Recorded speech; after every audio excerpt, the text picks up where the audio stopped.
沙国长期以来就是仰仗美国，美国已经从加勒比海的海盗做北海小英雄，马上就要做阿里巴巴40大盗了，就要杀进中东来了。美国说要修理就修理，他不会担心哪一天美国看上我的石油怎么办呢？那骁龙的价格合理，战力大幅的提升，对其他国家的吸引力就会提高了嘛。我们看到的是沙烏地阿拉伯，看到的是亚塞拜然、缅甸，看到的是奈及利亚，都有考虑要采购。就美国长期以来是用军事装备去绑架他的盟友的。所以今天中国大陆的军事装备达到了一定的水准，他一样可以用他的军事装备去武装他的盟友，甚至他一样可以用军事装备去交更多的朋友。军事消息，赶快来看到中国大陆战机杀进美国后院吗？因为骁龙现在抢下了中东金主的大单。另一方面，今天也会来关心到，除了骁龙战机之外，就是歼20了。它现在会采用的是进化的 AI 系统。那西方的军火霸权开始受到冲击了吗？今天会一起的来做关心。其实2026年才刚开春，我们看到中国大陆的军工已经先点火。今天会来特别关注到的就是中国大陆跟巴基斯坦他们一起合作研发的这一款骁龙战机 JF-17骁龙战机，现在已经呢打出了一个外销市场的漂亮成绩单。来自于南华早报最新的披露就是巴基斯坦现在呢目前正在和沙烏地阿拉伯谈了，打算接下来用20亿美元的贷款来换取骁龙战机。除了骁龙战机本身之外，沙国还说他愿意再多付20亿美元来采购相关所需要的装备。到底骁龙的战力有多强？我们稍微来看一下它的小档案。它配备的是主动电子扫描阵列雷达，还有更好的一个涡扇13发动机之外，还有类似歼20所采用的这种飞弹进迫的警告系统等等。交易还没有敲定，但是华府的研究员已经先做了分析。他认为说，如果成功的把骁龙卖给沙烏地阿拉伯，那对于中国大陆来说会是一场大胜利。原因是因为传统上沙烏地阿拉伯一直比较倾向西方的国防客户，所以这一笔交易如果实现，对中国来说真的代表的意义就是完全的不一样了。那到底为什么中东大金主这时候要突然间转向大陆的 Block 3版的骁龙，战力到底有多强？如果真的买了，这个实质上面的意义，委员又怎么看？对，大家都知道骁龙战机是巴基斯坦跟中国大陆的成都飞机集团合作生产出来的哦。那么我们从最近这个中国大陆央视所公布的有关于骁龙战机的这个 Block 3哦，它的这个升级版的一些相关的功能可以看得到，它进入了 Block 3的这个升级版之后，其实有很多的战力都大幅提升了，包含了它具有这个什么超视近距作战能力的。这个具备了这样的能力哦，因为有这样的能力，再配备它的这个所谓的超视距哦，就是超远距离的空对空的导弹的话，它就完全可以做到射后不理了啊。那么这个其实当时我们看到的，在这个印巴战役的时候，其实骁龙就已经达到这样的一个功能了。只是当时的所谓的射后不理，可能是几个整个作战系统的整体的这个协作才能够达到这个效果。但是现在的骁龙的 Block 3升级之后，它就可以做得到了哦。那么原因是因为它装了一个我们现在看到叫做这个新型的叫做有源相控的阵雷达哦，用这样的雷达做到了这样的效果。而且从央视所公布出来的这些资讯就可以看到说，新款的这个骁龙战机哦，它可以倒过来飞哦，低空倒飞12秒，而且非常稳定哦。那么这些东西都代表了说，骁龙战机除了它可以射后不理，它有这个超视距空对空作战能力之外，它也可以近距离缠斗啊。那么当然在这样的过程当中，骁龙的这个战力大幅的提升，对其他国家的吸引力就会提高了嘛。我们看到的是沙烏地阿拉伯，看到的是亚塞拜然，看到的是缅甸，看到的是奈及利亚，都有考虑要采购哦。那特别大家关注的是沙烏地阿拉伯的原因，是因为沙国长期以来就是仰仗美国。那么我觉得对沙烏地阿拉伯来说，这也不意外哦，就是因为他总有一些唇亡齿寒的感觉嘛。他看看中东的这些国家是怎么对美国修理的。美国说要修理就修理了啊，说要飞过你家领空，这个去攻击别人，他就飞过你家领空了。然后呢，所以对沙烏地阿拉伯来说，虽然这个时刻了哦，他说你说那个 MBS 跟这个川普的关系还不错，但是谁知道以后两个人中间会不会有摩擦呢？所以对这个沙烏地阿拉伯来说，他当然现在要做的是什么？就鸡蛋不要放在一个篮子里了。我过去仰仗你美国，我所有的军事装备都靠你美国，然后你美国在我这还有军事基地嘞。那现在看起来，我说美国已经从这个加勒比海的海盗做北海小英雄，马上就要做阿里巴巴40大盗了，就要殺进中东来了。那难道沙烏地阿拉伯不会怕吗？他不会担心哪一天美国看上我的石油怎么办呢？那在这个时刻，我认为他做一些风险分散是一定的嘛。那骁龙的价格合理哦，然后呢，在这个过程当中呢，又可以分散对于美国的这个军事装备的这个依赖哦，那么当然是一个很好的选择。可对中国大陆来说，这是一个很重要的讯息哦，就美国长期以来是用军事装备去绑架他的盟友的。就你听话，我就卖你好武器；你最听话，F-35卖你哦，你不够听话的不卖你了。美国就玩这一招啊。所以今天如果中国大陆的军事装备达到了一定的水准，成为大家都希望采购的对象的话，他一样可以用他的军事装备去武装他的盟友，甚至他一样可以用军事装备去结合更多的这个盟友，去交更多的朋友。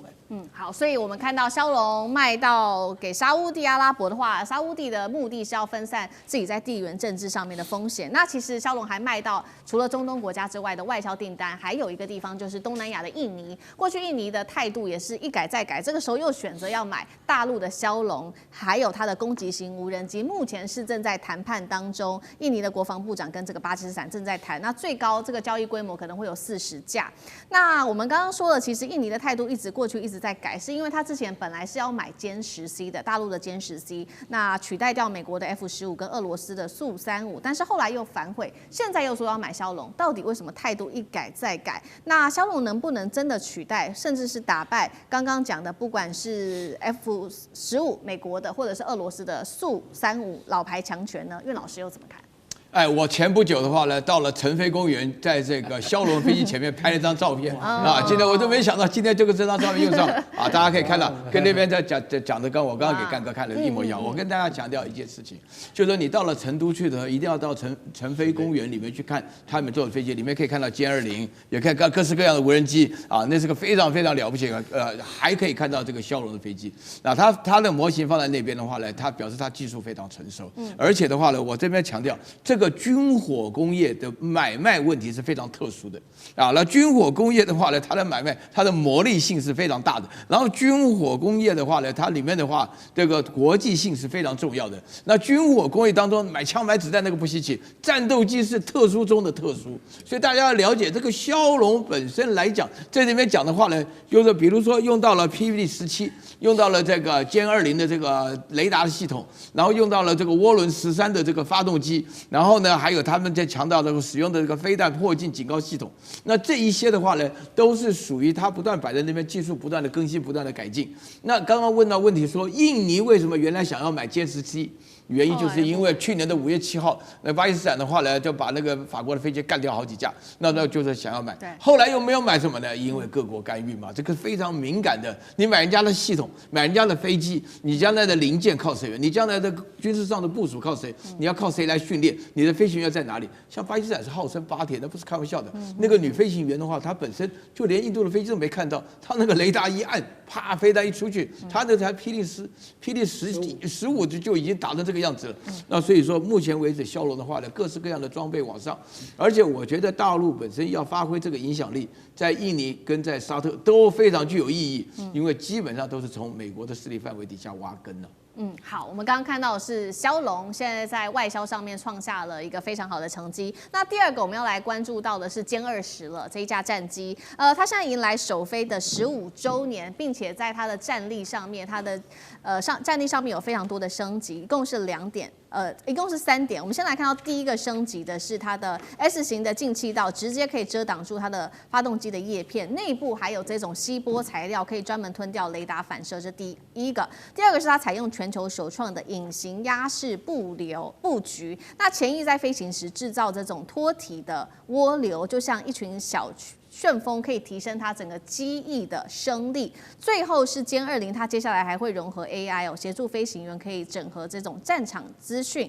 做到及时判断威胁，而且是越来越能打。华干哥怎么看这一连串的升级？好，其实歼20哈，它最近已经推出了歼20S，S 是什么意思？双座战斗机。双座战斗机最大的这个意义是，第一个它可以训练高阶飞行员，第二个是后面的那一位飞行员，他恐怕要做很多事情。什么事情呢？就是他会成为电子作战官，也就是说，驾驶员之外，电子作战由后面的那位飞行员来承担。代表什么？代表技术的突破。我们先讲一下什么叫做歼20的态势感知，也就是说，当飞行员坐在座舱里面，以前在2次大战的时候，我们都是要把座舱拉开，飞行员看看敌人在哪里，敌人在哪里。其实你做到歼20的座舱里面，你还没有起飞的时候，它就像科幻电影一样，它已经都布满在你的抬头显示幕上面。比如说，东方200公里处有美国驱逐舰1艘，西方有我们的这个盟友啊，巴基斯坦的1队飞机，高度、方位、风向通通有。你飞机还没飞上天，都通通已经有了。这就是歼20。所以为什么这种飞机不能卖？沙烏地阿拉伯本来想买你，我不能卖给你，为什么？因为这就是最高阶的态势感知。然后现在呢，又更棒了，为什么？因为你也知道，中国是 AI 大国，对不对？现在把 AI 一股脑的弄进去，为什么会有歼20 S 型？就是因为它的工作，其实坦白讲一句，第2名飞行员可以减少第1名飞行员，他只要努力操控这架飞机就好了。那第2名飞行员就是要负担前面飞行员做不完的工作，他把它承担起来。所以现在出了歼20 S， 我是认为说那是技术的一大进步。我今天跨出一大步，我不是光是这种空优战机而已，我要处理很多电子资讯。你知道，其实这些我刚才讲的性能，在 F-35上面都看得到，都看得到类似。所以大陆现在急起直追，你可以感受得到，它已经快要追上了。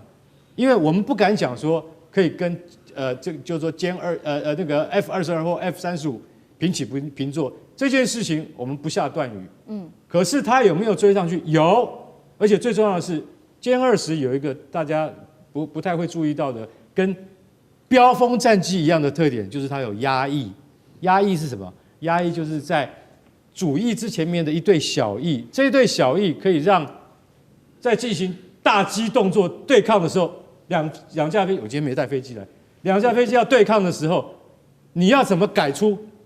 接下来我们要持续关心在军事上面的议题，是中国大陆它的空天母舰，我们今天会特别来关心，还有它的极音速的战机现身了。另外，今天会关心的另外一款武器，就是美中的声波武器是否进入实战化呢？太空战争难道进入倒数计时开打了吗？今天这些议题一起做关心。好，3个火线话题，今天我们请来宾特别帮我们做解读的是，今天会特别来关心到中国大陆的这个10万吨的母舰软鸟，另外呢，再加上它的无人战机玄女，可以进行这一种空天作战，还有这个极音速的飞弹，中国是在公开的宣示追平美国的太空武力了吗？第2件事情，今天会来关心到的是隐身战机哦，这一款白帝，它可以自由的切换，不管是有人无人的模式，自由的切换。另外第2款的战机就是紫火了，根据了解，它是可以垂直起降，在低重力环境作战的。媒体这个时候高调报道是要挑起针对美国的太空军备竞赛，把美国给拖垮吗？第3件事情，我们今天也会特别来关心，在美中的声波武器上面，到底是否能够彻底改变目前现代化战场的格局？这些议题都会今天一起的来做讨论。好，我们先来看到是大陆央视自己做的报道，说1月10号这一天，它特别公布了这一款是10万吨的空天母舰，这个是软鸟号。来看一下它的基本资料，全长200多公尺，那么翼展开来达到了684公尺，最大起重12万吨，重点是它可以搭载88架的玄女无人空天战机。玄女是不是也真的即将搭配着它来做这个战斗呢？我们来看到它是拥有的这些功能，包括了无人制空的战机，能够在大气层内飞行之外，在大气层外也可以作战哦。使用的是粒子加速炮、极音速飞弹等等的武器。央视是这样说的：确实现在看起来还是在概念的阶段，但是未来会致力中国在这种航空跟航天的技术的发展提供重要的方向。也就是说，类似的黑科技会成为未来中国大陆的主要发展方向吗？委员怎么看？中美2国大概目前在太空武器跟太空战争上面发展的相对比较领先的2个国家，而这些太空武器有2个特色，第一个叫 Space Control， 我们一起可以翻译成像制空权一样的制太空的权利，就是控制在太空中的飞弹，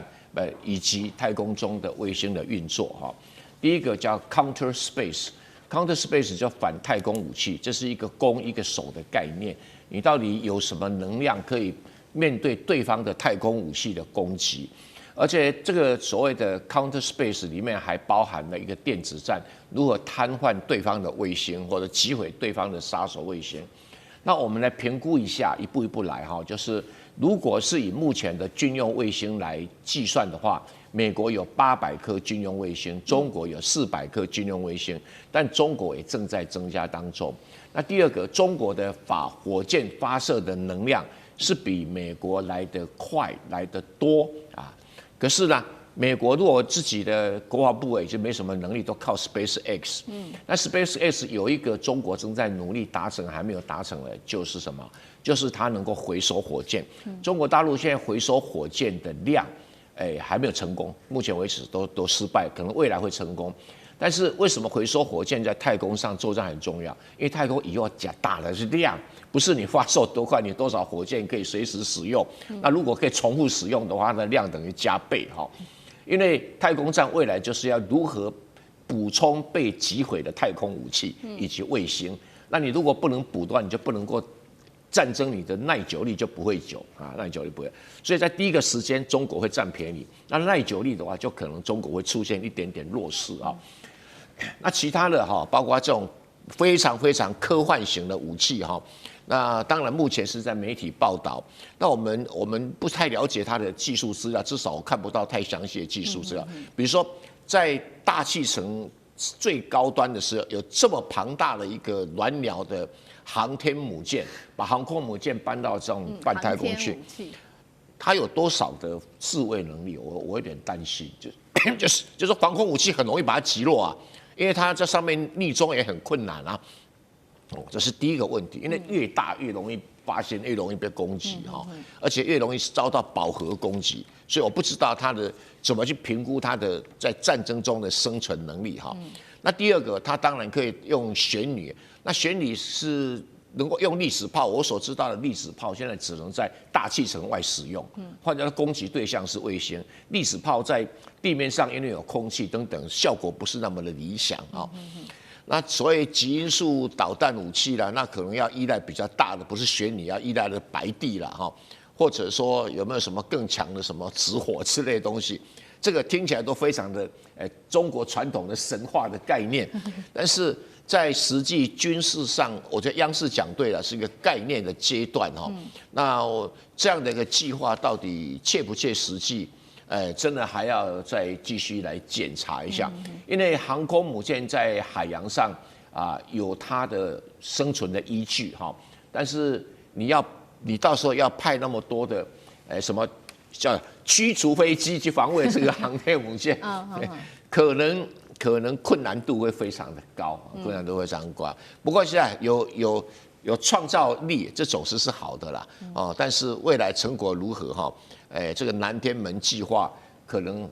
还要等待孙悟空悟空来检查一下，到底有没有效果。好，刚刚特别谈到的是这个航天母舰，但是另外其实这个刚刚特别提到这个南天门计划里面，其实还有一些比较吸睛的项目，就是有关于他们的战机。那今天特别要介绍的2款是来自于《环球时报》、《人民日报》等等报纸特别去做的报道的2款，这个是第一个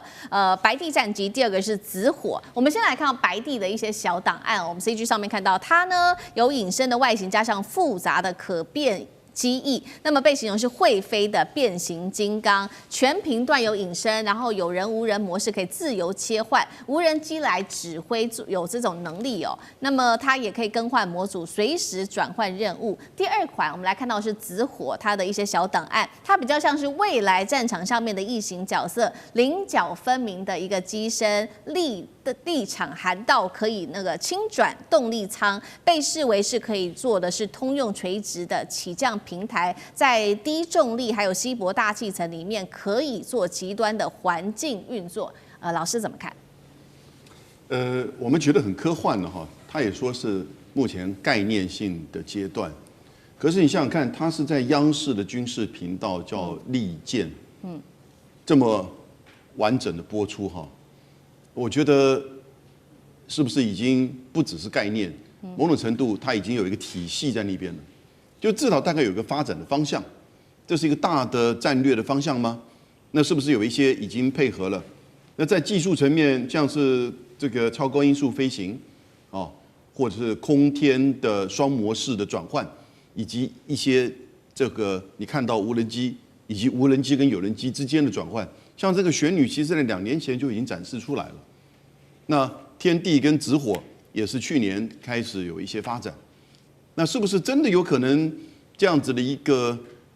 就是软鸟10万吨，其实12万吨了，它的这个母舰能够载88架，听起来真的很科幻了。对。可是换一个角度而言现在已经进入到就是中美之间的这种所谓G2的体制，而最后还是以实力，而大国最后的实力其实还是经济跟军事。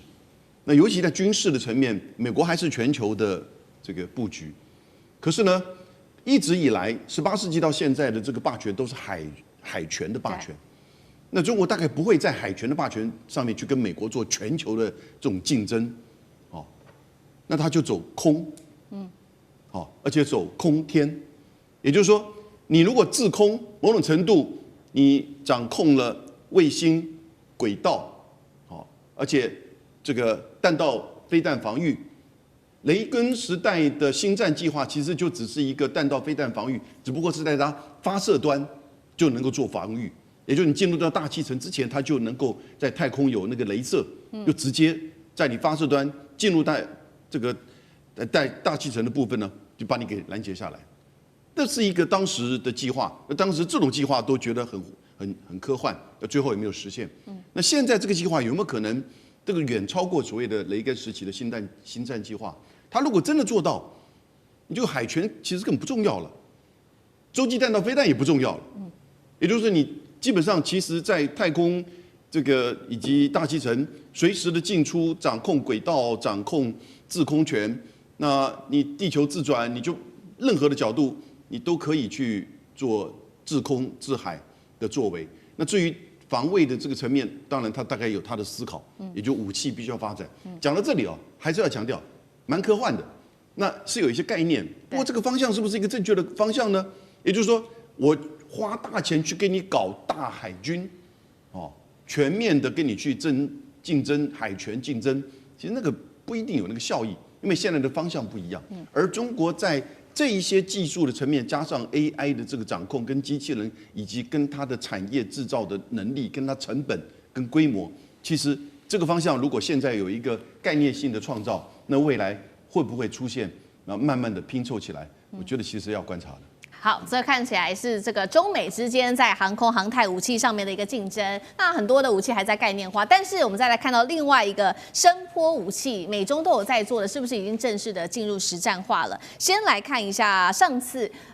美国总统川普不是派兵去进入到这个委内瑞拉总统官邸吗？那根据了他们幸存的委内瑞拉的士兵的自白，说当天其实有20多名的美军突袭美国总统官邸，而且他们带着是一种未知的科技武器，对数百位的守卫的这些军人方面进行屠杀。他们说类似这种武器，他们觉得就是声波武器。那些士兵说，当时拿出这个武器的时候，他们是完全无法做竞争的，甚至连站都站不起来。那么其实类似的武器，过去菲律宾也曾经指控说，中国大陆对他们的这个海岸防卫队来使用过，是真的声波武器变成已经实战化了吗？张震老师又怎么看？其实这是一个相当传统的这个武器，这个武器发展了已经有几十年了。它通常被归纳在非致命武器，它叫 NLW (Non-Lethal Weapon)。它最主要是震爆以及这个群众控制，或是是驱动这个就是恐怖分子或者是歹徒想办法离开。所以基本上来讲，它是让它失能。那这个东西的科技其实这个无论是哪个稍微像样的国家都会就有这个，但是它所谓的声波武器其实也不尽然完全是声波，因为有很多超音波对于人类这个基本上来讲也能造成失能的效应。那基本上来讲，它是一种定向能量武器的延伸。那定向那个就是定向能量武器也包含了这个镭射光能，所以声波嘞因为声波基本上来讲，它是向四方扩散的，它不能就聚能呐、你除非把它变成一个声波束，所以声波束的你要能聚能的话，你就要其实相当大，所以能够做到那么轻巧，其实这个有很多这个技术上的困难，也有一些它那个就是环境上啊，这个就是说做不到的地方。但无论如何，这个在未来的战争呢前景之中，其实是相当有潜力。譬如说坑道战、驻民地战斗、巷战，或者说是这个叫做人家叫做 CQB 啊，这个 Close Quarter Battle 就是受限制空间内的这个格斗跟战斗，这个其实都非常有它的前景。但是呢，有很多时候啊，这个委员他这个总统府里头那些士兵他讲说啊，我们完全没有办法。有很多时候，他其实是这个谢责之词啊，未见得是美军真的有这么厉害，如何如何。我觉得这个是应该要这个，就是我们要注意。另外呢，我们还有一个非常这个重要的这个关键，就是说，当初这个带着这个马杜罗总统离开的时候，你有没有注意到他的士兵没有戴任何的护耳罩？假如用声波武器的话，那他们是不是都应该，对不对？你不能用这个武器把自己给伤到了。所以呢，你今天这个任何的武器的使用者，他都必须有相关的配套的保护、自我保护的措施。假如你自己都保护不了，你怎么能够真正来应用？但是无论如何，这个绝对不是新科技啊，这已经做了几十年。但是它没有突破，就是因为它确实有很多技术障碍，也不是那么简单就能突破的。接下来看到是6代机现在大乱斗，今天要来特别关心到的是中国大陆的歼36加速成型，美国的6代机现在陷入难产，日本也要做6代机，它的这个计划 GCAP 的电战也崛起，东亚空战格局全面改写吗？今天一起来做关心，赶快来看到2025年大陆确实我们看到它的6代机，不管是歼36、歼50是横空出世之后震撼了全球，结果没有想到1年过去，成飞的歼36现在已经冲出了3款的原型机，而且甚至有第3款的这一种原型机的一个试飞画面，现在在网络上面传出来，被解读是研发速度远远的超乎了想象。我们看到军事专家怎么形容，他认为这是大陆2025年的圣诞节大惊喜。那么我们也看到说，这个3架的原型机之间的结构其实有明显的差异，尤其今天要观察到的就是它的第3架的原型机没有了2架，前面2架有了这个叫做空速管的装置。所以要请教厉将军怎么看有关于第3架跟前面2架的差异，还有这个空速管消失代表什么样的意义？歼36会提前成军吗？将军怎么看？这确实这个研发的速度真的是超乎预期之外大家要记得，去年年底的时候，这个歼36才第一次试飞，第1架原型机试飞，到现在为止才不到1年的时间，已经第3架原型机在试飞了那我先说明一下，歼36它现在名称已经取了，在歼10它叫做什么呢？它叫猛龙战机歼20它叫威龙战机。你知道歼36现在取个什么名字吗？叫做很斯文很文艺，叫做文窑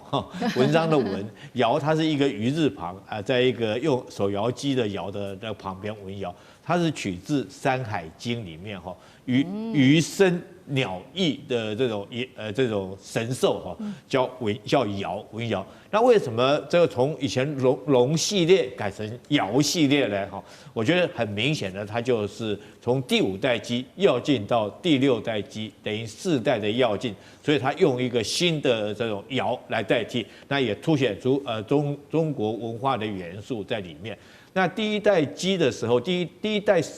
这个歼36跟第2代差别很明显主要有3个地方有差别。第一个是进气口原来的是倒3角进气口，那它这个进气口第2代的时候将它改成就是无分流超音速的这个进气道那可以增加它的引声的效能。第2个差别在尾翼那个地方，尾翼原来是直接一个喷口而已，但是第二款原型机它是可以2D，也就是它可以上下改变，可以增加它的机动性。那第3个改变就是它的这种起落架有改变，起落架原来是前后并列的前面那个轮子后面一个并列，改成这个双排并列的第2代，那当然可以增加它弹仓的容量。它试完之后，可能这1代跟第1款跟第2款大概它是各有优缺点。那他研究之后试飞之后，取其这个优点，然后做出来现在第3架。那第3架很明显的最大的一个明显的改变就是取消了空速管。那取消空速管当然是在试飞的时候，你要让飞行员他能够知道飞机的速度，然后来有利于飞行员操控掌握飞机。他现在将它取消，我觉得很快的，他就是要进入量产了，就大概就已经试飞各项的数据都已经出来，开始要进入量产阶段才是这方面的改变。所以说，这个中国大陆他们这种战机的研发速度你不得不佩服，还1年的时间，这个同一款战机就已经有3种的原型版出现，那速度真的是非常的快。好，那另外一方面，美国的6代机则是目前为止看不到太多的新进展。中美之间在第6代战机的研发上，这个接下来会越差越大吗？赖老师怎么看？这个已经是一个不同档次的一个差距了啊。过去大陆的这个先进武器的一个发展是追踪、跟监就跟着你的前面的走。所以当时美国有 F-22的时候，中国大陆就在研发这个歼20美国在研发这个F-35的时候，中国在研发歼35，类似这样的一种追的一个方式。那所以我们就会发现说，过去我有个老师，你在前面跑，我在后面跟。但是6代战机是划时代的意义。为什么划时代的意义？美国现在才要立案。原型机都没有，对，然后那个图纸都还不清楚，然后就一个这个 PPT 的一个示意图，但是美国未来的6代机会是什么样都还不知道，但中国大陆6代机已经飞给你看了，这代表什么？完全是创新的了。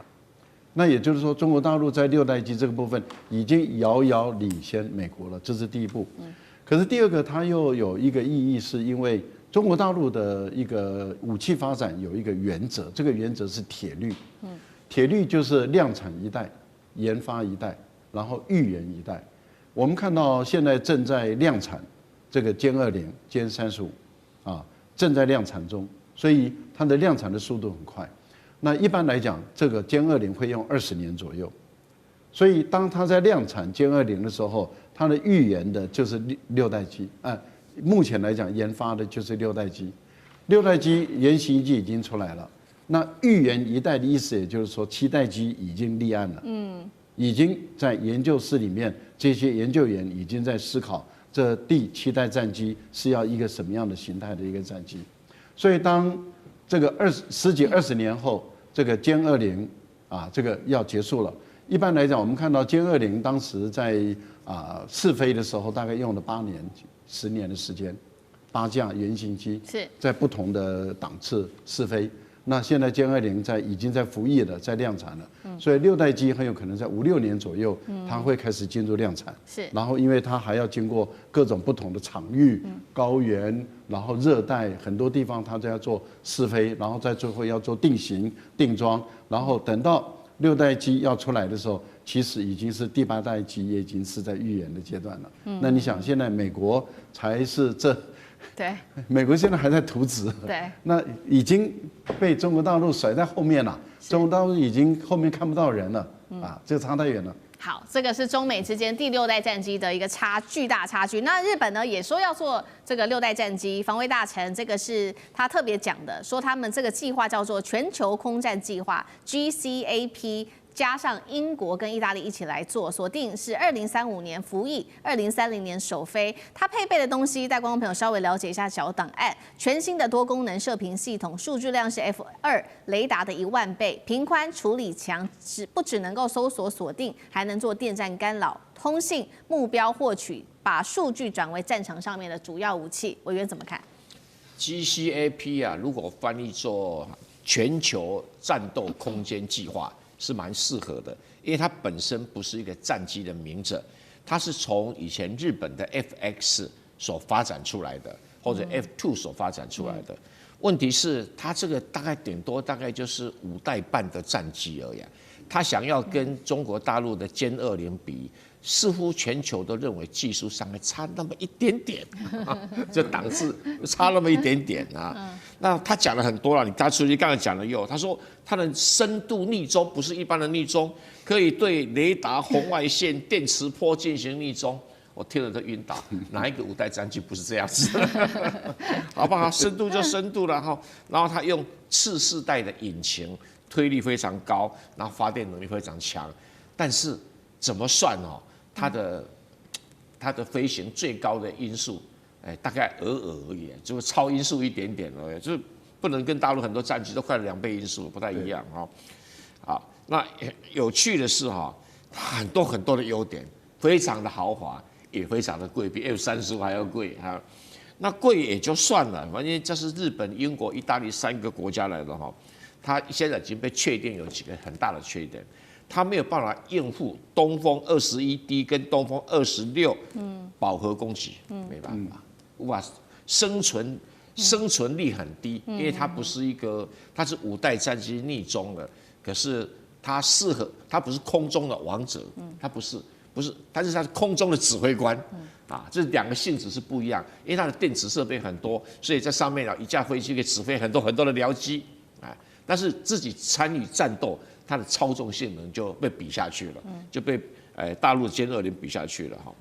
好，观众朋友，今天节目一开始持续，我们要来关心到中国大陆的这一场演习——实弹演习。中国大陆24海里的实弹踩线，这一次也要特别来看北京火箭洗地来测试台湾。美国的部分失声成了最大的破口。今天3个火线话题，我们请来宾来特别帮我们做解答。第一个，这是被视为是史上最近的一次了，24海里的实战的射击，解放军已经把对台开火从示威进一步推升到实战前1秒了吗？第二件事情，今天也一起来关心，这一次的演习没有用这一些昂贵的飞弹，而是用这种便宜而且量比较大的远程火箭系统。北京是在测试什么呢？台湾的防空系统撑得住火箭雨吗？第3件事情也来看看美国的态度。美国在这一次的大陆的军演，我们可以看到，他因为放假，所以也没有做回应，是非常低调的处理。习近平是已经摸清了底线了吗？认为说美国就会在这边看着，也不会多做多管吗？是这样子吗？今天就这些议题，我们都会一起的来做解读。好，赶快来关心到的是这一次东部战区解放军在12月30号的正义使命2025的演习期间，对台湾的实弹的一次射击。国防部已经正式的证实了，大概是27枚左右，落的点。他这边也特别提到，却是比较接近台湾的，也是我们24海里的里面，这是来自于国防部的最新说法，并且证实了是落在史上最接近台湾的地点。好，一共是2波的这个攻势。我们看到第一波是在早上9点的时候，一共是对台湾的北部发射了17多枚的。我们看到这个多管火箭，那么另外一头呢，第2次则是在射击了10枚火箭，那么落区是在台南的西方。这一次我们刚刚也特别提到了，试射的并不是我们所知道这种比较昂贵的弹道飞弹，而是远程的火箭系统。我们稍微来看一下这一款火箭系统，包括它的价格是比较便宜，而且呢量是比较大的。以精准度来说，确实不如弹道飞弹，但是它能够结合 GPS系统，射程最远也是可以达到300公里左右。节目一开始要特别请教委员怎么看了中国大陆这一次发射了这一种远程的火箭，是趁机恫吓这种远火洗地的能力。比起数量来说，这个飞弹大约是3000多枚的飞弹，这一种廉价的火箭系统对于台湾的防空威胁来说，会不会其实是更大的？因为它量大嘛，委员怎么看？是，我想其实这个问题真正的专家应该是干哥啦。那么，但是我先分享一下我的看法。我认为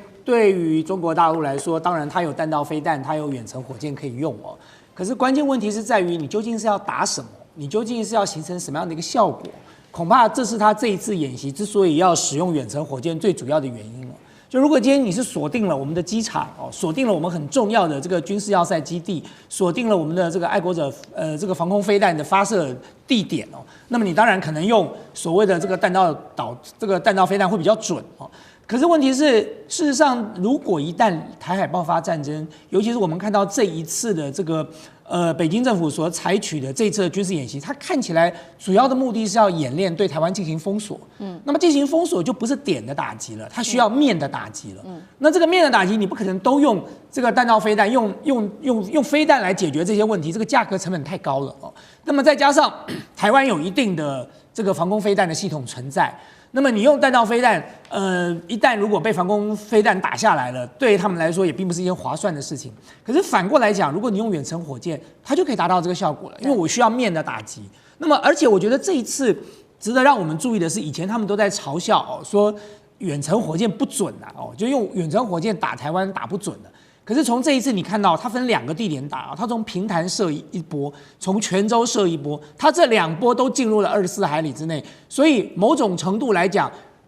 这2波所射出来的这个远程火箭都可以证明它们的精准度有大幅的提升了。那我说，如果你是打面哦，跟打点不一样，点要非常的精准。可是打面来说哦，你只要能够覆盖在这个范围之内，达到这样的这个打击跟歼灭的效果，你的功能就达成了。所以对中国大陆来讲，因为我有这么多廉价火箭，我有这么多这个远程火箭，我不用，我干嘛闲着没事杀鸡用牛刀，对你所有的目标都采取用弹道飞弹的攻击方式呢？因此，在这一次的这个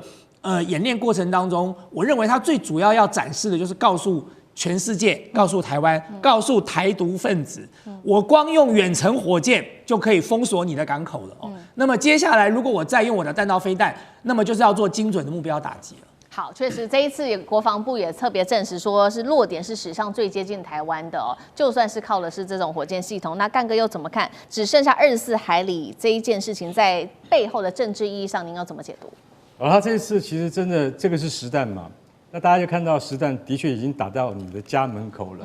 虽然我们可以看到说，从北方的那个17枚火箭弹这个火箭弹我要先介绍一下，它是什么？它叫做。它也可以称之为火龙火龙火箭弹。那端看它是携带什么样的那个装药来决定，最远可以打到300公里之外。大家知道说，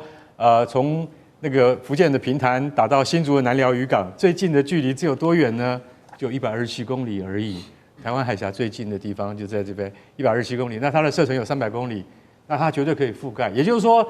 它在福建平潭的基地就可以直接打到这边来，那这个叫做远火，也就是说，中共的就是说远方箱型火箭部队，像这样子的部队是师承于2次大战史达林的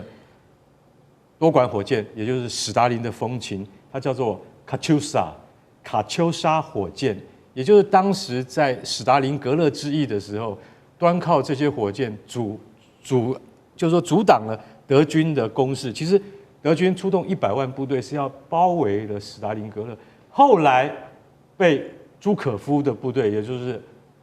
当时的苏联的元帅朱可夫动用200万部队反包围起来。那里面最重要的一个武器就是卡秋莎这种多管火箭。苏联是卡秋莎这种多管火箭的发明者，也是就是革新者，一直革新到现在。那像这样子的武器系统，不但在战后被苏联不断的改进、发扬光大，变成龙卷风系统，现在最新的。那 PCH 191就是中国仿制那个俄罗斯，但是现在其实老实讲一句，中国在性能提升之后，已经完全自制了，已经没有苏联技术成分在里面了，也就是它自己提升了，就有点像我们国军不是有雷霆2000吗？听过吗？我们有雷霆2000，我们的雷霆2000的那个作用也是跟这个 PCH 191是差不多的。那这次真的已经发射了，你从北方射来的17枚，它已经抵达了距离台湾129公里的北部海面，从南方射来到台南西方的海面已经到了92公里。也就是说，我可以告诉你，我随时可以打到你家门口，不是打到你家门口，而且打到你家里去。那多管火箭它有一个特点，就是说，你以为以前的多管火箭都是用打一个面，对不对？对，其实老实讲，现在还是打一个面，但是它今天都有带着 GPS， 对，已经不再像是以前，就是大概打一个区域这样子，有点像火炮，因为火炮是不准的，可是火箭呢也是不准的，可是现在我们的火炮跟火箭弹都有带 GPS 系统了，它仍然不像那个战术飞弹那么准确，可是它已经能够涵盖这个面的话，就像刚刚委员讲，如果今天我已经锁定你的乐山这个雷达长城那个雷达系统的话，那我用火箭炮也是可以达到的，而且它的单价只是飞弹的1/10到1/20而已，只是它要发射多枚去覆盖。所以这次我觉得对这次共军已经对这个演习哈，也就是正义使命2025这个演习哈，我觉得因为不在我们的城区、都会区可以感受得到，我们感受不到。但是在外海，其实老实讲一句，我们的军方、我们的海军的感受是很强烈的。为什么呢？因为军舰已经开到你的门口，然后火箭炮已经打到，这个已经太近了。我坦白讲一句，我觉得这是非常大的警讯。我觉得海峡双方都必须要去好好深思这个问题，因为如果两个都是兄弟之邦，而没有坐下来谈的话，像这样子的挑衅只会日复一日、日甚一日。最重要的问题还是台独势力，你自己要去想一想，将来你还要再破坏两岸的和平吗？而且这24海里，其实我觉得代表了很大的政治意涵。就是第一个，以前对台湾来讲，海峡中线是我们的这个防卫基准线嘛，过海峡中线我们就视为这个侵略行为了。对。可是到现在呢，海峡中线已经没有了，已经完全被没收了。是。然后我们的交战守则也再也不踢海峡中线了。然后我们就开始一步一步的往后退，现在退到24海里了。24海里就像刚才干哥讲的，大概就是40-50公里的地方了。对。24海里已经是逼近我们的生存线，这个发展的这个最重要的底线了。再过24海里呢，我很好奇的是说，这一次到24海里，下一次呢？下次到20海里的时候，你要不要动手？你要不要交战守则？到了15海里的时候，你要不要动手？当它越来越逼近的时候，由训转战的可能性就会越来越高了。那个时候，台湾根本就是无险可守了。好，所以我们看到这一次的演习的实弹演习已经射到非常的近，几乎都已经到了家门口了。在此刻哦，为什么中国大陆要发动这一场演习？除了警告包括台湾吗？还是警告日本？还是美国呢？其实也有做一个分析，这是来自于华府智库的美国企业研究所的研究员。这一位研究员他直接做了一个分析，他说真正的目的就是希望美国在这个时候能够做一个最低限度的回应，尤其现在的时机点刚好，美国不是人都在放假吗？现在放这个圣诞假，放新年假，所以他想要试试看，说让华府在这个时间也很难迅速的回应哦，也让大家看到说，尤其啊，这个北京跟这个美国啊，现在正在所谓的互利美中经济的关系，川普此刻正想要维持这样子的一个关系，所以4月前可能访中之前，白宫是不会愿意为台湾来主动升高冲突的，借此也削弱了全球对于美国的信心。这样看起来，是不是解放军真的已经达到如此的目的了？汉庭又怎么看？所以这不仅仅是大陆对美国的测验，更是一种精准的战略定型。当然了，北京这一次军演3大矛头：第一，日本；第二，美国军售；第三，就是警告台独民进党。那这一次呢，是在欧美的耶诞假期，正义使命，有点符合《孙子兵法》所说的“攻其无备”。那川普呢，低调回应，对吧？笑着说：“没事，我跟习大大这个关系很好啊，这个不用很紧张。”他已经完全掉到北京设定的陷阱里面了。为了要保住4月访华的面子跟贸易订单，所以美国正在丢掉西太平洋的里子。所以费瑞安学者说，北京要的就是华盛顿的最低限度回应。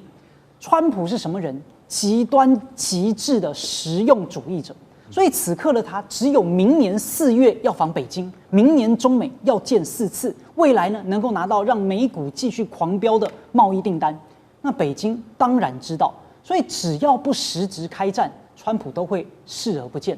哪怕开战，搞不好也可以被交易掉，这就是阳谋啊！所以北京利用川普不想破局，还有整体美方在看到了大陆93阅兵之后，选择避战为主的心态，就把军事演习常态化、逼近化。所以川普呢，乍看之下，你看这个我们表现沉稳啊，实际上就是把台湾议题给交易掉了。那如果我们从军事科学跟数据的角度来检视，在这一次博弈背后，那能不能够有中美的角力呢？所谓的突袭核心就在于 OODA 的循环，观察、判断、决策、行动的速度差。所以时间窗口的选择，第一个，西方呢现在还是圣诞啦跟新年假期，是美军全球指挥体系效率相对比较低的时段，人员休假啦、战备等级的调整啊、情报的传递都会比较长。那解放军在这个时刻来动手，就是在实测，就美军如果处于假日模式，那从发现我军集结到做出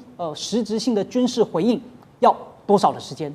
那第二呢，当大陆对我们拒止线的推进不仅呢是早就没有海峡中线更是把实弹射击区就压到了24海里。就表示在对于台湾方面的这种常规导弹的飞行时间也被压缩到了3分钟以内，所以台湾的防空系统这几乎就没有留下一个很有效的拦截窗口。再来第三，为什么要靠各种的火箭雨呢？因为这也是展示背后工业生产链的肌肉，就告诉你这些东西我消耗得起，我生产得起。相较于你美国去提供给什么乌克兰大量的标准2、标准6导弹，你的库存回补期又长。不像大陆这种火箭弹，它就跟下饺子一样，你玩不起。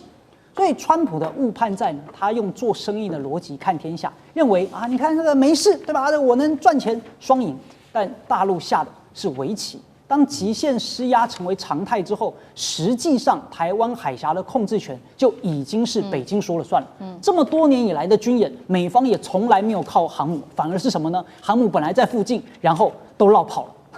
所以北京呢，在4月之前也不需要翻脸就只要在每一个关键时刻，让你美国多习惯一下军事演习这件事情，这样就好了。所以美国当然中了算计，而且他是心甘情愿的中计。地缘政治、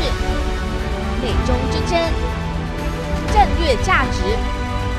强权崛起、小国生存，现在与未来洞悉事件走向，掌握世界脉动，全球观点。